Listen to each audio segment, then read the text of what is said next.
మంచి చల్లచని పిల్లండి, డాన్స్ నేర్పించకూడదు, అదొకటే తక్కువ.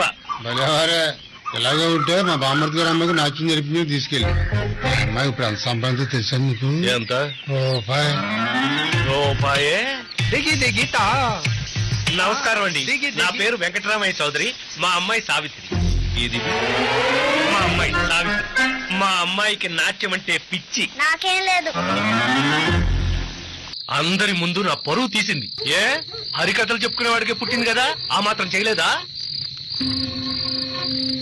నా వల్ల ఎందుకు కాదు, హరికథలు చెప్పాయంటే నేను చేసి చూపిస్తా. నాట్యం మీద ఇష్టంతో కాదు, తన వల్ల కాదు అన్నారన్న కోపంతో దూరం నుంచే చూస్తూ నాట్యం నేర్చుకున్న మొండిగట సావిత్రి.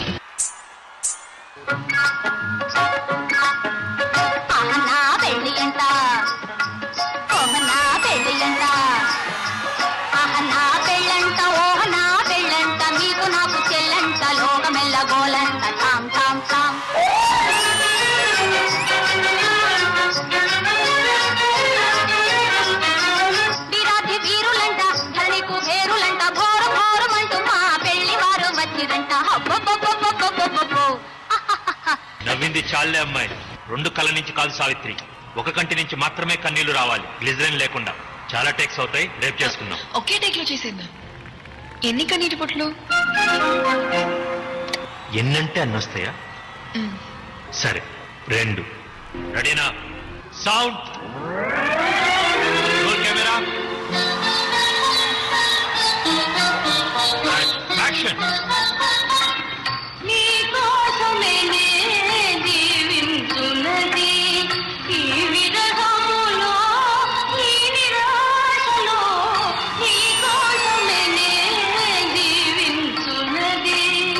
ఇంకో 10 తరాల తర్వాత కూడా తెలుగు సినిమా నటి ప్రస్తావన వస్తే ముందుగా నీ పేరే తలుచుకుంటారు తల్లి. కళను వలచావు, కళను గెలిచావు, కడలికెదురీది కథగా నిలిచావు. తెలుగు సినిమా, తమిళ సినిమా, ఈ రెండిట్లో మీకు ఏదంటే ఇష్టం? అదెలా చెప్పును? ఒకటి నా పుట్టిల్లు, రెండోది నా మెట్టినిల్లు. భాష ఏదైనా ఎదిగి ఒదిగావు, చరిత పుటలోన వెలుగు పొదిగావు. ప్రెసెంటింగ్ కలైమామణి నడిగయార్ తిలగం, ఇప్పుడు మహానటి.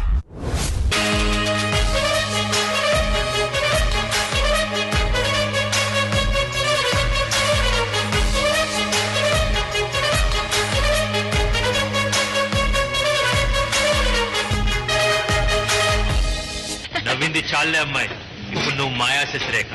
రంగారావులో ఎలా చేస్తావో చూద్దాంగా. చాలా కుమారినంట, చాలా సుకుమారినంట,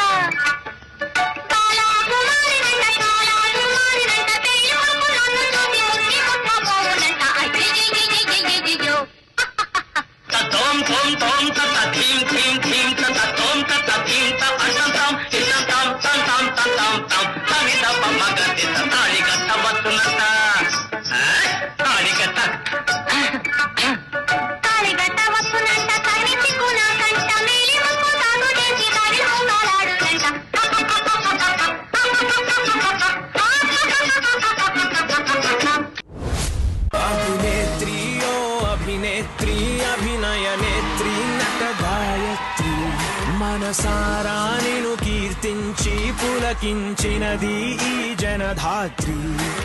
నువ్వుగా వెలిగే ప్రతిభాగుణం ఆ నటరా